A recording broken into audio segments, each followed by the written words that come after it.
Como todos, los 3 de mayo es conmemorado el Día Internacional de la Libertad de Prensa, una fecha que sirve para revisar y también para analizar el papel de los periodistas, el papel de la importancia de los medios de comunicación, el pluralismo informativo, la seguridad de los periodistas y las leyes que los protegen y también que limitan a los medios de comunicación. Esta fecha también siempre trae un debate, sobre todo aquí en América Latina, en donde existen algunos de los peores escenarios para el ejercicio periodístico y en donde los medios públicos son muy pocos, rasguñan presupuestos del Estado y en donde los grandes grupos económicos controlan los medios de comunicación y en cierta forma también la agenda informativa. En esta fecha, la organización francesa Reporteros Sin Fronteras mide la libertad de prensa de 180 países o territorios, clasificándolos dependiendo de su situación, entre buena a grave. Veamos entonces, por ejemplo, los países con mayor libertad de prensa. El ranking lo lidera por quinto año consecutivo Noruega, le sigue Dinamarca, Suecia, Estonia y Finlandia. Como ven, estos 5 países todos son escandinavos o nórdicos, digámosle así. Estonia es un estado báltico, pero pues todos están en la parte del norte de Europa. Para destacar, la posición número 8, que está ocupada por Costa Rica, que vuelve a entrar en el top 10 como los países de mayor libertad de prensa. Es el primer país de América Latina y del continente, es el que tiene la más alta posición. Cierra el top 10, como ustedes lo ven, el Principado de Liechtenstein.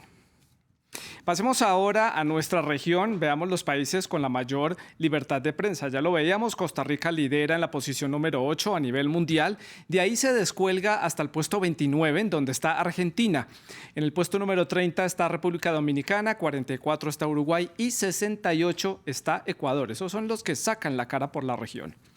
Ahora, la otra cara de la moneda, los países en las peores condiciones por su baja libertad de prensa. El top 5 nos lleva a la posición número 45 de un total de 180, en donde está Colombia. Le sigue Venezuela, luego Nicaragua en el 160, Honduras en el 165 y Cuba es tal vez uno de los casos más críticos de Latinoamérica, es el peor ranqueado con el puesto número 173. Pasemos al tema de la seguridad, muy importante en América Latina, la seguridad para ejercer el periodismo, que es otra de las deudas grandes que tiene la región.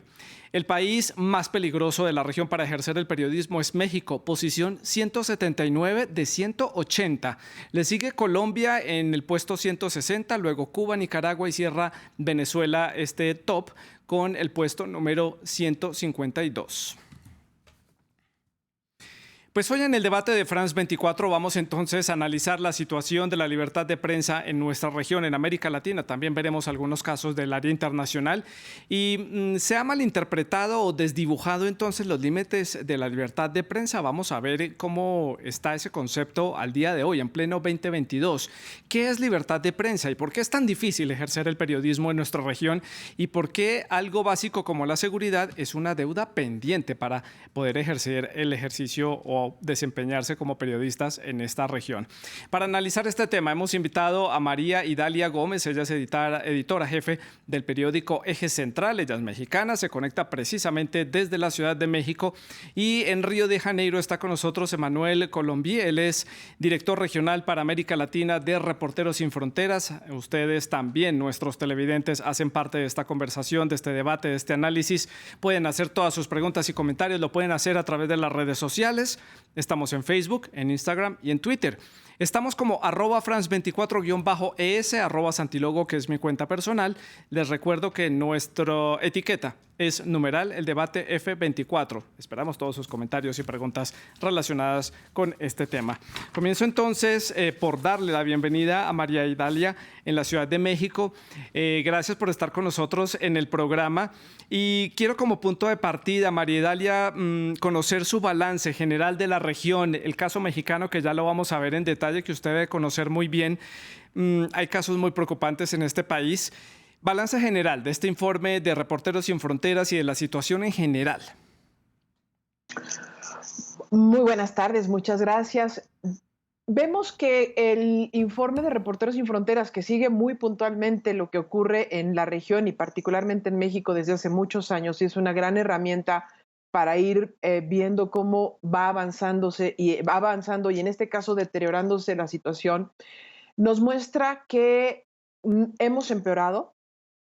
aun y cuando cambiamos de nivel en cuanto a varios fenómenos, no es porque México hubiese trabajado en ellos, sino porque otros países empeoraron en su situación, por un lado. Y por el otro, es inexplicable el tipo de violencia que se vive en México y donde coloca, como ya ustedes lo mostraban, a México en el peor lugar del continente en materia de seguridad. Esto nos muestra dos cosas, me parece, que no hay un retroceso real en el tema de la impunidad y que sigue siendo una puerta abierta para los ataques. Y segundo, que cada vez se está achicando más en nuestro país, en México, y prácticamente en grandes sectores de la región del continente, el espacio informativo para la sociedad. Y eso es muy Claro. preocupante. Y le hago la misma pregunta a Emanuel en la ciudad de Río de Janeiro como punto de partida de este análisis. Emanuel, balance general de la región, de los países críticos y, bueno, en líneas generales, estos 180 territorios que han sido analizados, ¿qué balance hace usted? Buenas tardes a todas y todos. Gracias por recibirme. Buenas tardes, María Idalia. Sí, hoy es un día muy importante para todos los que defienden la libertad de informar. Difundimos una nueva edición de esa clasificación mundial que viene con una nueva metodología y unos movimientos diferentes de los años anteriores porque determinamos nuevos indicadores y una metodología un poco distinta. A nivel general, a nivel mundial, bueno, se trata de una fotografía, una fotografía que evalúa las condiciones en las que se ejerce el periodismo en 180 países. Esa nueva edición a nivel general pone de manifiesto los efectos que calificamos de desastrosos del caos informativo, que viene de un espacio digital globalizado y sin regulación que favorece las informaciones falsas y la propaganda. Lo podemos ver en el caso del conflicto en Ucrania, es ahora una pura guerra de propaganda. En las sociedades democráticas, el desarrollo de medios de opinión también al estilo de Fox News en Estados Unidos y la generalización de los circuitos de la desinformación que es impulsada por las redes sociales también están provocando un aumento de las fracturas sociales. Así que a nivel internacional de nuevo observamos una simetría que existe entre, por una parte, sociedades abiertas y por otra, regímenes despóticos que controlan sus medios y sus plataformas y que se libran una guerra de propaganda de nuevo. Esto debilita a las democracias. María Idalia, ya le voy a dar la palabra para que empecemos a hablar del caso de México. Quiero preguntarle a Emanuel por esas nuevas metodologías y esos nuevos indicadores que fueron puestos en uso para este informe hecho por la organización para la que usted trabaja. Quiero conocer en detalle cuáles son los diferenciadores y esto que les permitió conocer en profundidad si lo comparamos con los informes anteriores.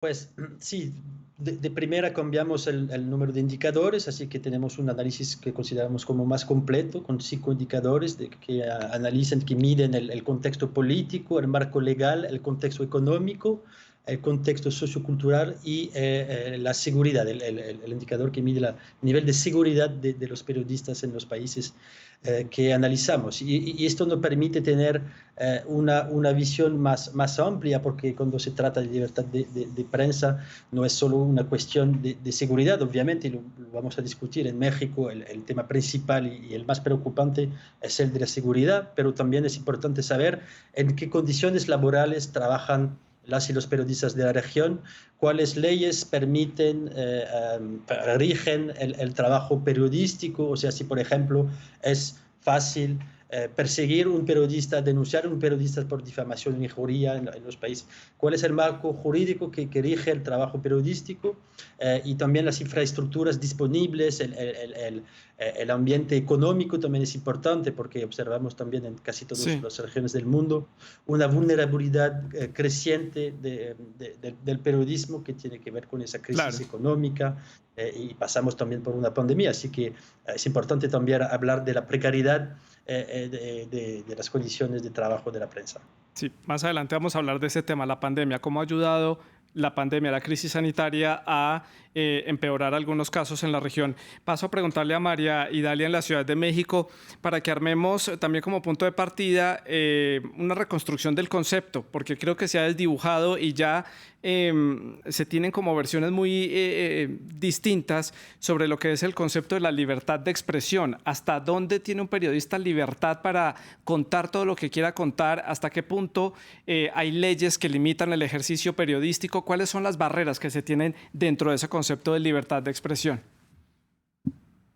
Bueno, a lo largo del tiempo hemos visto cómo también a partir de las posiciones de poder se va achicando también esos espacios. Por ejemplo, el punto de leyes sobre datos personales, protección a datos personales, sobre acceso a la información de documentos. Se piden más requisitos, se tiene que ser más especializado, se dan una serie de elementos que solo una dedicación y de estudio puede permitir, al menos en México, ese acceso. Creo que lo central es lo siguiente. Todo aquello que importe a la sociedad para tomar decisiones adecuadas en función de la mejor convivencia y de la democracia es importante para el periodismo. Simple y sencillamente, de la forma en que se haga de manera responsable, veraz, para servir a la sociedad. La libertad de expresión no pertenece al periodismo, no le es un derecho único, es un derecho social al servicio de la sociedad que ejercen también los líderes sociales, los defensores de derechos humanos y demás.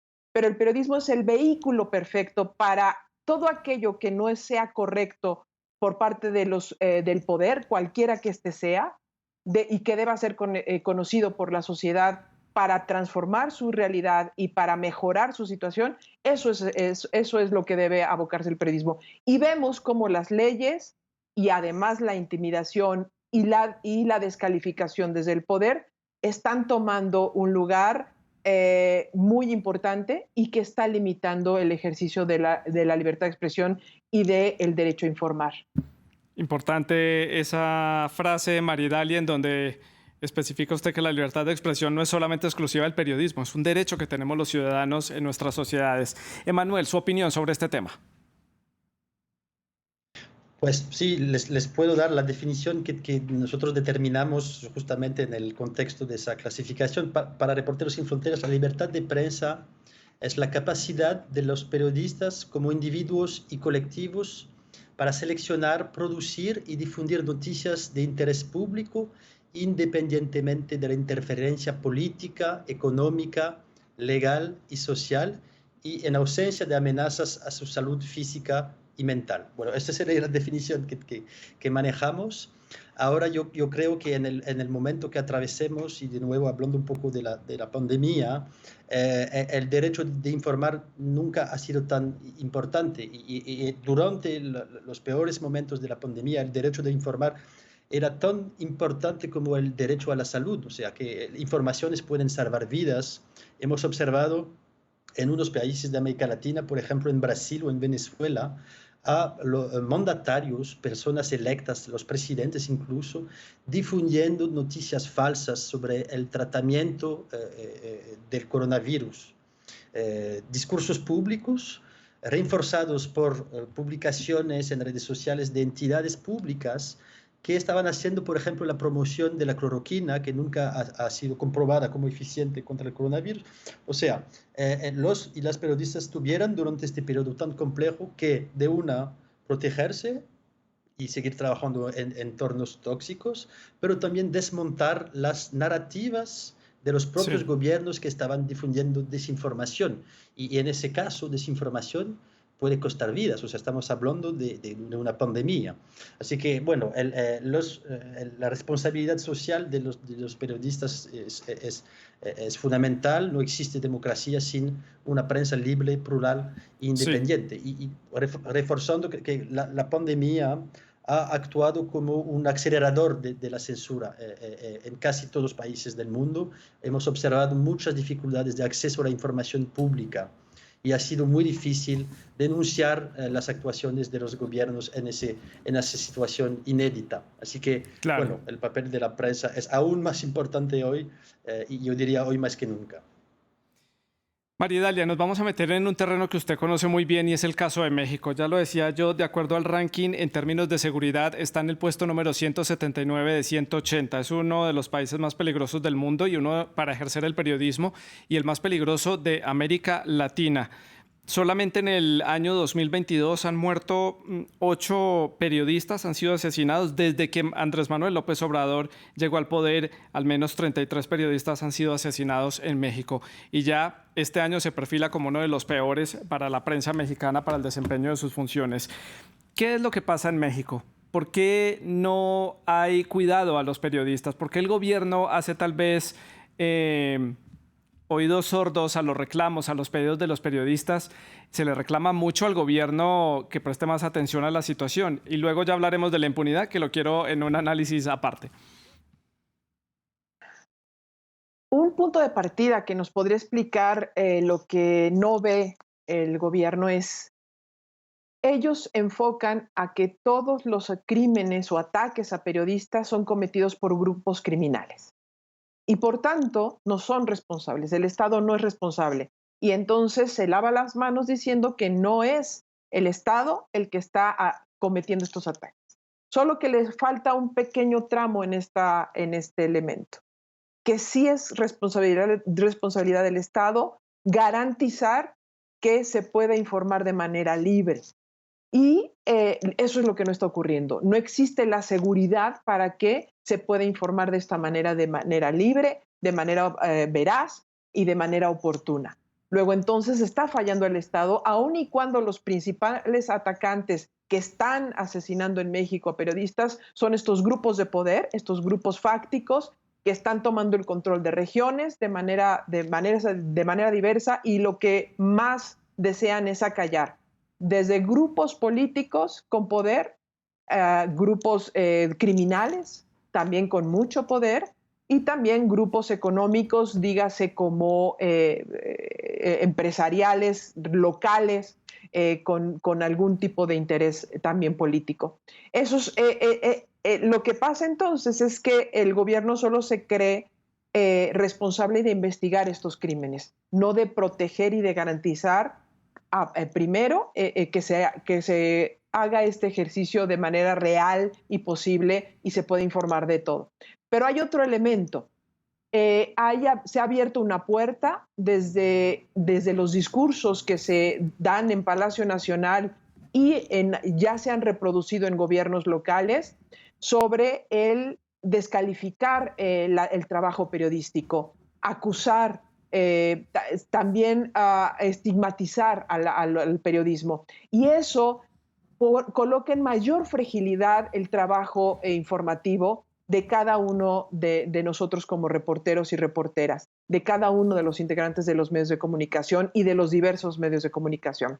Es abrir una puerta desconocida que hace más factibles estos ataques y que también provoca una escalada en donde no se investigan a fondo. Sí. Si bien ahora hay más investigaciones con más detenidos, no se dan con los asesinos intelectuales y no hay sentencias definitivas.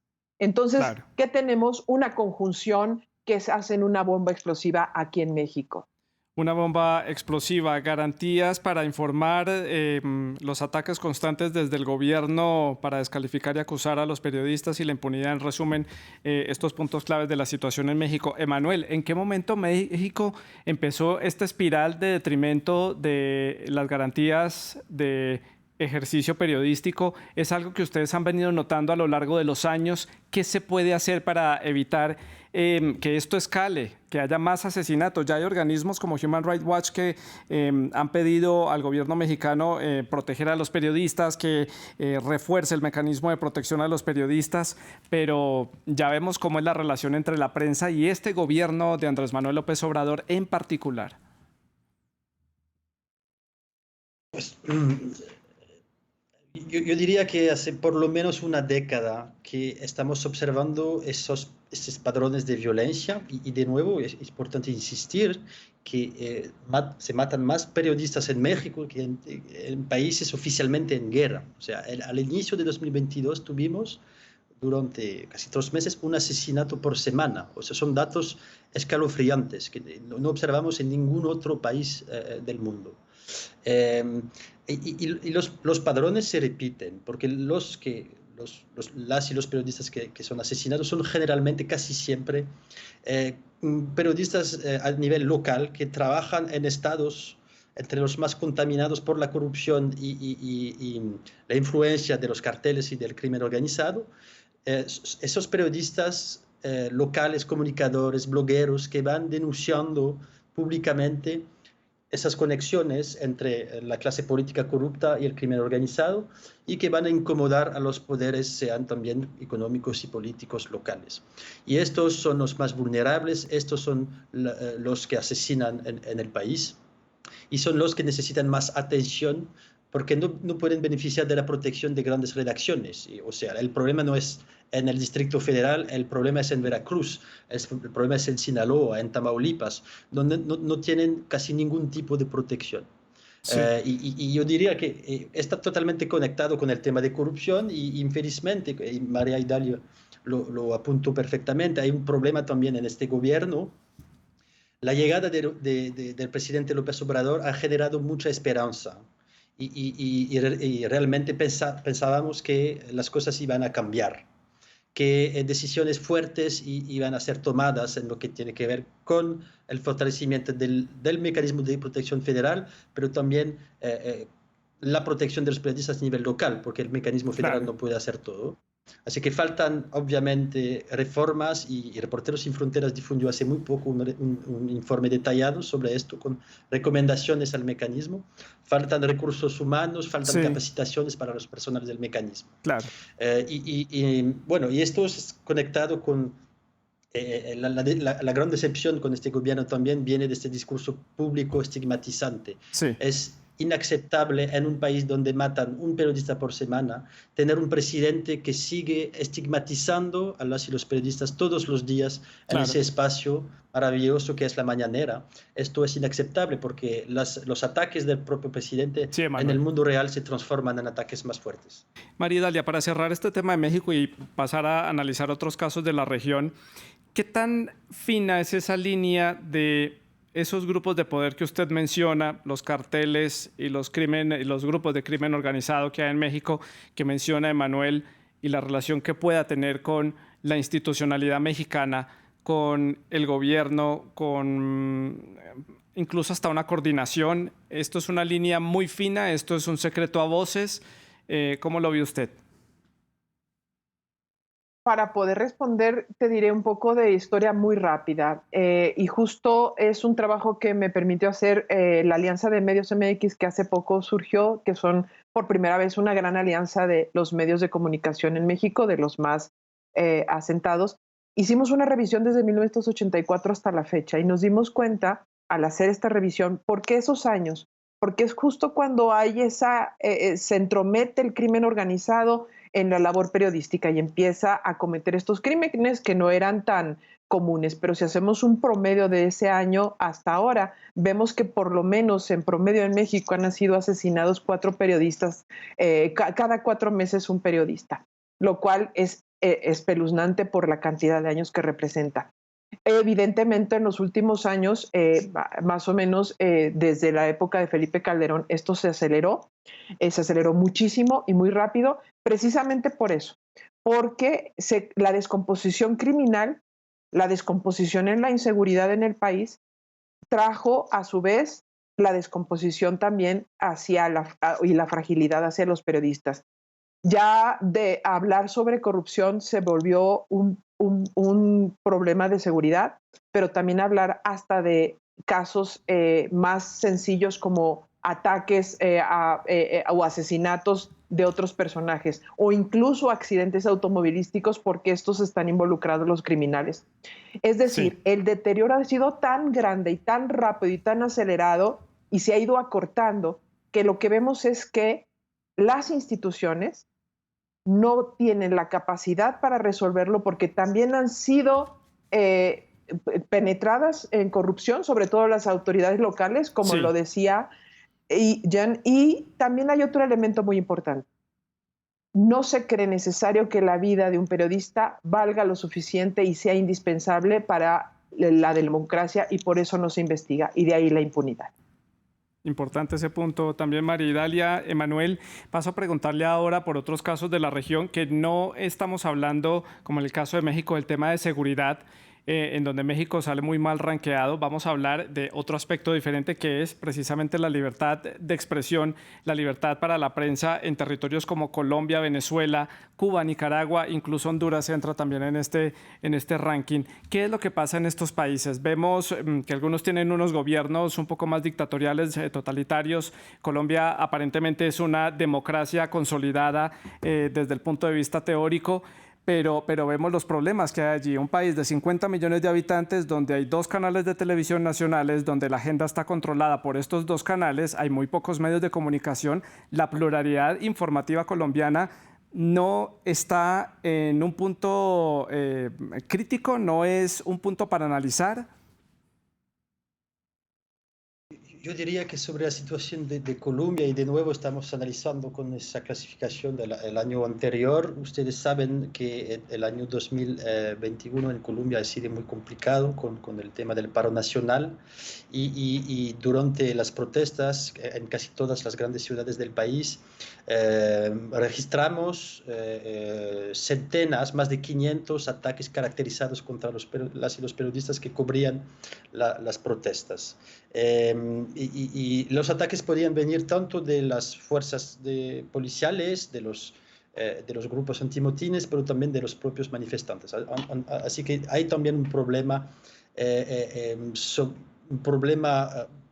todo el país de valorización de la importancia del trabajo de la prensa y la especificidad de Colombia también es la vulnerabilidad muy fuerte de los periodistas a nivel local, en los territorios, en las zonas fronterizas, donde también, igual a México, no pueden beneficiar del mismo nivel de protección. Y hay una falta también de compromiso político con el gobierno de Iván Duque de reformar los sistemas que permiten a la prensa trabajar. Sí. Así que es un conjunto de cosas. Me permito hacer un pequeño hincapié sobre la situación de Nicaragua, que realmente creo es una de las más preocupantes de la región. El año pasado, durante el contexto electoral que ha permitido a Daniel Ortega llegar de nuevo al poder de manera totalmente irregular, casi todos los periodistas independientes de Nicaragua tuvieron que salir del país. Hay una persecución tan fuerte, hay una censura estatal tan fuerte que es casi imposible hoy trabajar libremente como periodista en Nicaragua. Es un desastre y obviamente la resistencia se organiza desde fuera del país, pero no hay casi ningún periódico activo en el país porque son todos perseguidos por el gobierno, que utiliza todas las maneras de silenciar a las voces críticas, censura administrativa, censura judicial, campañas de acoso, espionaje a periodistas, absolutamente todo. Así que quería en este día también solidarizarme con las y los periodistas de Nicaragua que están viviendo momentos terribles. Claro, es una situación complicada. Ya llegamos a la parte final del programa. Me quedan ya unos minutos para finalizar. No quiero dejar de hablar de rápidamente, María Idalia, lo que significó la pandemia de COVID-19 para el detrimento del ejercicio periodístico, para la imposición de censura. Emanuel daba algunas líneas sobre este tema. ¿Cuál es su opinión al respecto? Una cosa antes, el continente tiene estos claros oscuros y lo que ocurre en un país puede reproducirse en otro muy rápidamente porque estos ejemplos se transmiten fácilmente. Entonces tenemos que tener una gran alerta. Respecto a la pandemia puso a prueba a los gobiernos no solo en materia de salud, sino también en materia de transparencia y de información. Y sí, todavía las cuentas no están acabadas. Estamos viendo cómo se están publicando información de cómo fueron obteniéndose contratos multimillonarios, de cómo se utilizó medicamentos que no debieron utilizarse, de cómo no sabemos cuántos muertos exactamente corresponden a la pandemia y cómo esta fue tratada. Es un tema que todavía está poniendo a prueba a los medios de comunicación en México y en todo el continente, en todo el mundo, sobre qué pasó, cómo pasó, y qué resultados para la historia reciente van a dar estos gobiernos. Denunciarlos a tiempo para los actos de corrupción, pero también los actos prácticamente criminales que se cometieron. En México hubo un desequilibrio informativo, hubo descalificaciones, pero todavía, aun y cuando hayan salido las primeras publicaciones que ponen en duda y cuestionan severamente lo que ocurrió, todavía tenemos que perseguir y hacer y escarbar Sí, aún más lo que ha ocurrido. No es un saldo pendiente y también puso en evidencia algo que decía Manuel, la fragilidad de las organizaciones periodísticas y de la capacidad periodística de cada país, porque hubo que salir, hubo que informar, incluso en las peores condiciones, en muchos de los lugares y en muchos de los claro. estados de este país, así fue. Así fue. Emanuel, otro tema importante que quiero traer al debate es el caso de Ucrania. También lo mencionaban ustedes al principio del programa. Daría para todo un análisis en cuanto al manejo del discurso, la propaganda política, no solamente por parte de Rusia, sino también de Ucrania, del gobierno del presidente Zelensky y también por parte de otros actores que están involucrados, como la Unión Europea y Estados Unidos. ¿Qué reflexión hace usted de estos 69 días que lleva la guerra en Ucrania en cuanto al manejo de los medios, la difusión de propaganda y el discurso? Pues sí, como lo mencioné rápidamente, esto dialoga totalmente con esas observaciones de un mundo cada vez más polarizado y una crisis de confianza hacia el periodismo. Lo que está pasando en el conflicto en Ucrania es una ilustración perfecta de la guerra de desinformación y de propaganda. En lo que tiene que ver con Rusia, y no es bastante nuevo, hacer un trabajo de periodismo independiente y crítico en Rusia es casi imposible. Los pocos periodistas críticos o están en la cárcel o tuvieran que salir del país, así que en este momento de conflicto hay aún más perseguición a las voces críticas y hay palabras que ni siquiera pueden usar los periodistas en Rusia. La palabra guerra, por ejemplo, no puede ser utilizada por los periodistas que trabajan en Rusia y estamos con Reporteros Sin Fronteras haciendo un trabajo más invisible de apoyo y de asistencia directa para los periodistas de todo el mundo, incluso que quieren hacer un trabajo de información en esas zonas conflictivas. Es muy complicado, faltan recursos, material de protección, etcétera. Sí, Pero como usted lo dijo bien, estamos frente a una guerra de desinformación, campañas de propaganda de ambos lados y es muy difícil hacerse su propia idea sobre lo que está claro. pasando porque justamente los periodistas no pueden trabajar en buenas Sí. condiciones y esto ilustra perfectamente Para nosotros, las tendencias. Para nosotros ha sido sumamente difícil informar sobre este conflicto precisamente por la falta de fuentes creíbles para contar los hechos que están sucediendo allí. Me quedan pocos minutos. Quiero hablar del tema, en este tema, de un caso destacado, Emanuel. Dejo a María Dalia para el final, para la conclusión. El caso de Costa Rica. Es número 8 a nivel mundial, cayó del puesto número 5 al número 8, sin embargo está dentro del top 10 destacado a nivel continental. ¿Qué hace a Costa Rica digámoslo, desde el punto de vista latinoamericano, un paraíso de libertad de expresión si lo comparamos con otros países de la región? Bueno, paraísos no existen para los periodistas, infelizmente. Eh, eh, lo que- Mirando un poco los indicadores, observamos que existe un marco legal jurídico, o sea, un conjunto de leyes que permiten a los periodistas trabajar y que permite a los periodistas no ser perseguidos fácilmente por personas que se sienten incomodadas por críticas. De otra, tenemos un gobierno en este momento con el presidente Alvarado también que respecta a la libertad de expresión, a la libertad de información y lo dice públicamente. Y también, bueno, y obviamente no es un paraíso porque durante la pandemia tuvieron problemas también de acceso a la información pública, algunas tentativas de intimidación, pero comparando de nuevo con los vecinos de América Central, es realmente una excepción y sí se puede publicar sobre cualquier asunto, hay también hay infraestructuras disponibles, Sí, económicamente también el país es menos afectado por las dificultades de la región, así sí, que es un conjunto de cosas, pero también que tienen que ver con la postura de las autoridades, el marco jurídico, claro. tienen leyes ejemplares que permiten a la prensa trabajar, vamos a decir, normalmente, pero paraíso infelizmente no es, porque esto no existe. Bueno, retiro entonces esa expresión, no es un paraíso, de acuerdo a esta explicación que nos da Emanuel. Hago la corrección, me convence su argumento. Y para el cierre le pregunto a Maridalia sobre lo que puede pasar en la región. ¿Qué viene? No tenemos bola de cristal para adivinar el futuro en lo que pueda suceder en nuestra región en este tema, pero para la conclusión, ¿qué ve usted para el futuro? ¿Más muertes de periodistas, más dificultades para el ejercicio o mejores condiciones? No habría que invocar esas condiciones, pero sí, es un escenario factible, es una hipótesis alcanzable incluso, que las condiciones se deterioren aún más por la cuestión económica, evidentemente, que también influye muchísimo, que es parte de esta cadena, pero adicionalmente por la falta de conciencia de los estados sobre la necesidad de proteger al periodismo. Pero retomo lo que tú decías sobre Costa Rica. Costa Rica, uno de los ejemplos de que también es una conquista social y una conquista de los periodistas mismos, ese acceso a la información y esa libertad que ejercen, no a plenitud, pero sí con grandes elementos.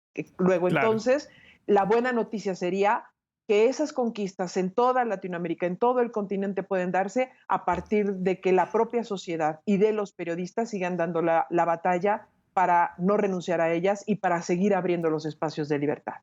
Nos falta entonces muchas batallas por librar, Maridalia. Les agradezco a Maridalia Gómez y a Emanuel Colombí por haber estado con nosotros en este análisis en el día de hoy en el debate de France 24. Ustedes pueden seguir dejando sus comentarios y sus preguntas a través de las redes sociales. Sigan con nosotros.